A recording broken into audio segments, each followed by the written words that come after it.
Hi friends, good morning. எல்லாம் எப்படி இருக்கீங்க? நல்லா இருப்பீங்கன்னு நினைக்கிறேன். நான் ரொம்ப ரொம்ப நல்லா இருக்கேன். ஸோ இன்றைக்கி என்ன வீடியோன்னு பார்க்கலாம். அதுக்கு முன்னாடி இன்றைக்கி வந்து எங்கள் மாமா வந்திருக்காங்க. ஊர்லேருந்து மாமா வந்துட்டாங்க. ஒரு மாதம் வந்து அந்த வேலை முடிச்சுட்டு தான் வரணும்னு சொல்லிவிட்டு அந்த ஒரு மாதம் வேலை முடிஞ்சிடுச்சு. வர முடியாத சுச்சுவேஷன் தான். இருந்தாலும் எனக்கு முடியலை அப்படின்னு சொல்லிட்டு என்னென்னா தன்னையிலும் இந்த ப்ரெக்னென்ட் ஆனதுலேருந்து உடம்பு சுத்தமாக முடியலை. தலைவலி, மயக்கம், வாந்தி, வயிற்று வலி, கால் வலி, அப்படி இடுப்பு வலின்னு ஸோ எல்லா பிரச்சனையுமே எனக்கு இருந்துச்சு. அதுக்கப்புறம் சுத்தமாக எழுந்திருக்க முடியல, நடக்கக்கூட முடியாது, அந்தளவுக்கு இருந்தேன். அதுக்கப்புறம் குளுக்கோஸ் போட்டு ஊசி போட்டு இன்ஜெக்ஷன் தண்ணியிலும் ஒவ்வொரு ஊசி போடணும். அப்புறம் தண்ணியிலும் வந்து குளுக்கோஸ் ஏற்றணும். அந்த மாதிரி ஏற்றிட்டு தான் என்னால் வந்து அந்த இதுலேருந்து மீள முடியும். 2 நாளைக்கு ஒரு தடவை குளுக்கோஸ் ஏற்றினா தான் கொஞ்சம் ஃப்ரீயாக நடக்க முடியும். ஸோ அந்தளவுக்கு அந்த நிலைமையிலுக்கு கொண்டு போயாச்சு. அதனால் மாமா மனசு ரொம்ப கஷ்டம். அப்புறம் வந்துட்டாங்க, இன்றைக்கி தான் வந்தாங்க. வந்ததுக்கு என்னென்னா, நீங்கள் எல்லாம் அப்போயே சொன்னீங்க, நான் ஊர்லேருந்து கிளம்பக்குள்ளே சொன்னீங்க எல்லாருமே. நிறையா பேர் சொன்னீங்க, அம்மா இங்கேருந்து போகக்குள்ளே நிறையா மசாலாலாம் வாங்கிட்டு போம்மா, சாம்பார் பொடி, சிக்கன் பவுடர்லாம் வாங்கிட்டு போங்கம்மா அப்படின்னு சொன்னீங்க. நான் என்ன சொன்னேன்னா, இல்லை நம்ம இப்போ தின்னுட்டு அதுக்கப்புறம் அது இல்லைன்னா வந்து ஃபீல் பண்ண முடியும். அதனால் வந்து அதை வந்து தேவையில்லை எனக்கு அப்படின்னு நினச்சி தான் நான் வந்தேன், உங்கள் பேச்சை கேட்காம. என்ன ஆயிடுச்சுன்னா, இங்கே வந்ததுக்கப்புறம் இந்த நாக்கு ஐயோ இங்கே உள்ள சாப்பாடெல்லாம் சாப்பிட்டுட்டு ரொம்ப கஷ்டமாயிடுச்சு. என்னதான் சாப்பிடுவோம், எததான் சாப்பிடுவோம், எதுவுமே செட் ஆகலை, எதுவுமே திங்க பிடிக்கலை. இங்கே உள்ளது எந்த சாப்பாடுமே எனக்கு செட் ஆகலை. எனக்கு மனசில் என்ன தான் தேடுது, எது தான் சாப்பிட்ணும் ஆசையாக இருக்குன்னு எல்லாம் கேட்குறேன். எங்கள் மாமியாரெலாம் கேட்பாங்க, என்ன தான் சாப்பிட்ணும் உனக்கு, என்ன சாப்பிட்ணும் சொல்லு அப்படின்னு சொன்னால், நான் சொல்கிறது வந்து நீங்கள் மாங்காய் கொடுங்க, எனக்கு மாங்காயில் சட்னி பண்ணி கொடு, அப்படி தான் நான் கேட்பேன். இல்லைன்னா பச்சை மாங்காய் அப்படிலாம் கேட்பேன். அப்புறம் இல்லைன்னா வந்து எலுமிச்சம்பழம், இந்த 2 தான் அதிகமாக கேட்பேன். இங்கே உள்ளவங்க பொறுத்தவரையும், இந்த ஊர் டாக்டரை பொறுத்தவரையுமே வந்து நான் வந்து தக்காளி சேர்த்துக்கக்கூடாது, மாங்காய் தொடவே கூடாது. அதுக்கப்புறம் வந்து புளி சுத்தமாக சென்ட் ஆகாது. அதுக்கப்புறம் லெமனு, தயிர், இந்த 5மே நான் சுத்தமாக சேர்த்துவேன். புளிப்பு சம்மந்தமாக எந்த உணவுமே நான் சேர்த்துக்கக்கூடாதுங்கிறது உங்கள் ரூல்ஸு. அதேமாரி நான் தெரியாமல் சாப்பிட்டாலும் இங்கே என்னோடய ஓப்படியெல்லாம் இருக்காங்க பார்த்தியா, அவங்களாம் போட்டு கொடுத்துறாங்க, டாக்டர்கிட்ட போட்டு கொடுத்துறாங்க. அதனால் எனக்கு மறுபடியும் முடியலைன்னா வந்து என்னை வந்து திட்ட ஆரம்பிச்சிட்டாங்க. நான் தான் அப்போயே சொன்னேனே, எதுவும் சாப்பிடாத, கொஞ்சம் நான் ஒரு 5 மாதத்துக்கு சாப்பிடக்கூடாது அப்படின்னு சொன்னேனே, அப்புறம் நேரம் சாப்பிட சொன்னேன் அப்படின்னு சொல்லிட்டு அவங்களாம் கேட்க ஆரம்பிச்சிட்டாங்க. அதனால் எனக்கு சுத்தமாக முன்னாடி நல்லா தான் சாப்பிட்டுட்டு இருந்தேன் இந்த சாப்பாடெலாம், இப்போ தான் சுத்தமாக பிடிக்கலை. ஸோ அதனால் மாமாட்ட சொன்னேன், எனக்கு தயவு பண்ணி ஊர்லேருந்து கொஞ்சம் மசாலாலாம் வாங்கிட்டு வான்னு சொன்னேன். ஸோ என்னென்ன மாமா வாங்கி வந்திருக்காங்க உங்கள்கிட்ட காமிக்க போகிறேன். அதுதான் இந்த வீடியோ. வாங்க வீடியோ பார்க்கலாம். Hi friends.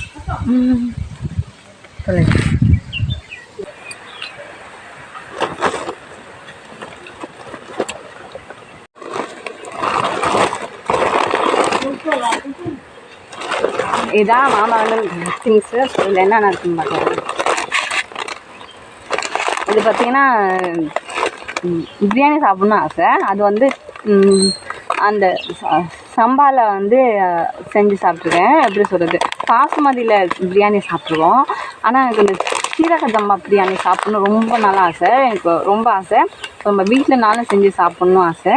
ஸோ அதனால் வந்து சின்ன அரிசி எடுத்து வந்துருக்காங்க. இந்த அரிசி வாங்கிட்டு சொன்னால் 1 கிலோ. ஸோ இந்த 1 கிலோ வந்துருக்கு. அதுக்கப்புறம்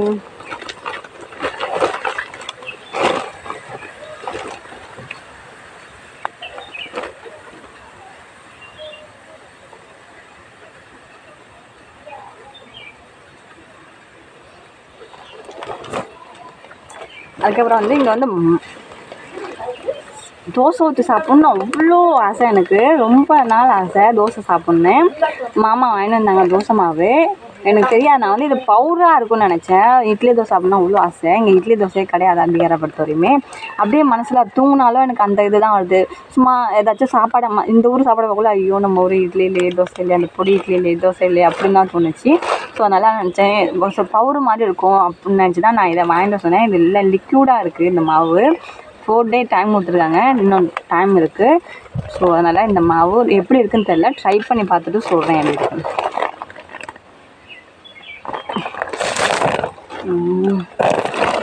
வேறு என்னன்னு பார்த்தீங்கன்னா, நம்ம ஐட்டம் மாம்பழம் ஐயரோட வத்தல் குழம்பு மை ஃபேவரட். எனக்கு ரொம்ப ரொம்ப பிடிக்கும் வத்தல் குழம்புனா. அவ்வளோ பிடிக்கும். ஆனால் இது எப்படி இருக்குதுன்னு தெரியல, டேஸ்ட் பண்ணி பார்க்கல. மாமா நேற்று வந்தாங்க, இன்றைக்கி வரல, நேற்று வந்தாங்க. நான் இன்னும் டேஸ்ட் பண்ணி பார்க்கல. நல்லெண்ணெயில் செஞ்சுருக்காங்களாம். ஒன்று வாங்கினா ஒன்று புரியும்னு சொல்லியிருக்காங்க. கண்டிப்பாக இதை நான் ட்ரை பண்ணி பார்த்துட்டு உங்களுக்கு சொல்கிறேன். இங்கே வந்து புளிக்குழம்பு கிடைக்கிறது ரொம்ப கஷ்டம். நம்ம ஊர் புளிக்குழம்பு, நம்ம ஊர் எந்த குழம்புமே எந்த சாப்பாடுமே கிடைக்காது. பிரியாணி கிடைச்சா கூட ஒரு வேறு டைப்பில் தான் கிடைக்கும். அதனால் எனக்கு இந்த இது வாங்கியிருக்கேன்.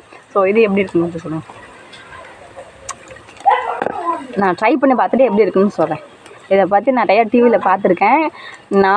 நான் பேசக்குள்ள நான் என்ன கேட்டேன்னா, குழம்பு பொடி எதுவும் இருந்தால் கொடுங்கன்னு. வத்தல் குழம்பு ஆமா அப்படின்னு கேட்டாங்க. அப்படியே அப்படிங்கக்குள்ள இல்லைம்மா மாம்பழத்தோட வத்தல் இது இருக்குது, எப்படி சொல்லுது, ரெடிமேட் அந்த ரைஸ் மிக்ஸ் இருக்குது, அதை வாங்கிக்கங்கம்மான்னு சொன்னாங்க. ஸோ அதனால் ஓகேன்னு சொல்லிட்டு வாங்கிட்டு வந்தாச்சு. இது நான் எதிர்பார்க்கல, ஆனால் கிடச்சிருச்சு. ட்ரை பண்ணி பார்த்துட்டு இருக்குதுன்னு சொல்கிறேன். அதுக்கப்புறம் சக்தி தான் வந்து ஆச்சி தான் எனக்கு, நான் அதிகமாக ஆச்சி தான் யூஸ் பண்ணியிருக்கேன். சக்தி அந்தளவுக்கு கிடைக்காது, அந்த எங்கள் ஸ்டோரில் கிடைக்காது, பக்கத்து கடையில் கிடைக்காது. சக்தி இந்த வாட்டி கிடச்சிருக்கு எல்லாத்துலேயும். பார்ப்போம், ட்ரை பண்ணி பார்ப்போம். சக்தியில் சாம்பார் பொடி,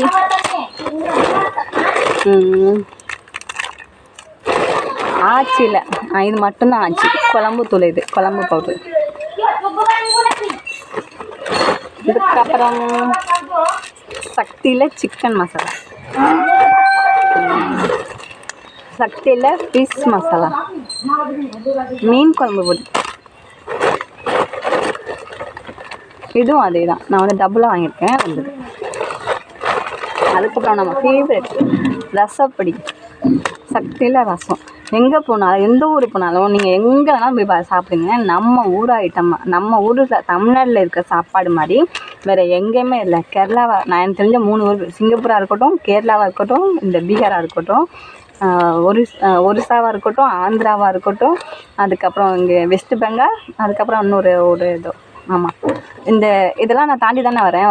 ஃபஸ்ட்டு வந்து ஒரிசா, ஃபஸ்ட்டு ஆந்திரா, அதுக்கப்புறம் ஒரிசா, அதுக்கப்புறம் வெஸ்ட் பெங்கால், அதுக்கப்புறம் தான் பீகார். ஸோ இந்த ஊரெல்லாம் தாண்டி வரேன்னா இந்த ஊரெல்லாம் என்னென்ன சாப்பாடு இருக்குன்னு இந்த ட்ரெயினில் எனக்கு கொஞ்சம் ஓரளவுக்கு தெரியும். அங்கெல்லாம் சத்தியமாக சொல்கிறேன், நம்ம ஊர் சாப்பாடு மாதிரி கிடைக்கவே கிடையாது, எங்கேயுமே கிடையாது. நம்ம தமிழ்நாடு மாதிரி எங்கேயுமே சாப்பாடு கிடைக்காது, அதுதான் உண்மை. ஸோ இது வந்து ரசப்பொடி. தமிழ்நாட்டில் சாப்பாடு மிஞ்சிக்க எந்த ஊருமே கிடையாது.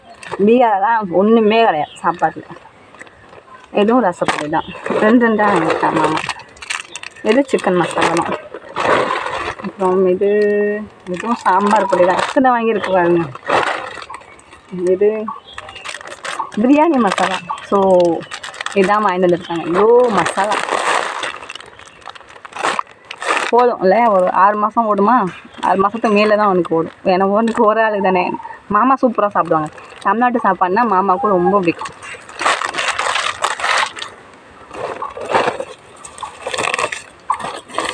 இதெல்லாம் வந்து தஞ்சாவூரில் வாங்கியிருக்காங்க. தஞ்சாவூரில் எங்கன்னா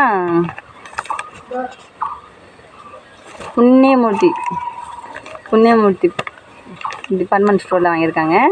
தஞ்சாவூரில் அதாவது ரயில்வே ஸ்டேஷன்கிட்ட வாங்கியிருக்காங்க. மொத்தம் எவ்வளோ இருக்குன்னா 700 ரூபா இருக்குது. 728 ரூபா இருக்குது மொத்தமாக. இந்த இது மட்டும் மசாலா மட்டுமே எனக்கு. அது தவிர மற்ற வந்து இந்த பேரிச்சம்பழம், ஆப்பிள் அதெல்லாம் வாங்கி வந்திருக்காங்க. அதெல்லாம் எனக்கு காமிக்கலை. ஸோ இதுதான் வந்து இதெல்லாம் என்னோடய ஃபேவரேட் ஐட்டம், அதனால் காமிச்சிருக்கேன். ஸோ இந்த மசாலாலாம் எப்படி இருக்குன்னு சொல்லிட்டு கமெண்ட்டில் சொல்லுங்கள். மாமா கரெக்டாக வாங்கி வந்திருக்காங்களான்னு பார்த்து சொல்லுங்கள்.